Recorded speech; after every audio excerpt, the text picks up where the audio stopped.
गुरु घर बनाइला की दिया।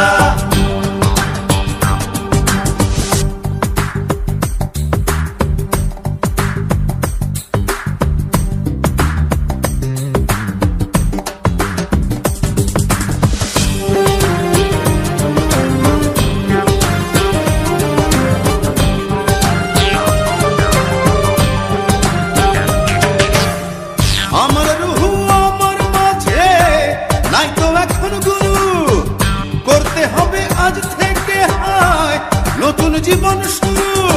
রোজ কিয়ামত আসবে কবে, সাজার মেয়াদ শেষ কি হবে? মুক্তির স্বাদ নিয়া, মুক্তির স্বাদ নিয়া ঘর বানাইলা কি দিয়া। গুরু ঘর বানাইলা কি দিয়া, দরজা জানলা কিছু নাই, কেমনে তোমায় দেখতে পাই? গুরু ঘর বানাইলা কি দিয়া। গুরু ঘর বানাইলা কি দিয়া, দরজা জানলা কিছু নাই, কেমনে তোমায় দেখতে পাই? গুরু ঘর বানাইলা কি দিয়া। গুরু ঘর বানাইলা কি দিয়া। গুরু ঘর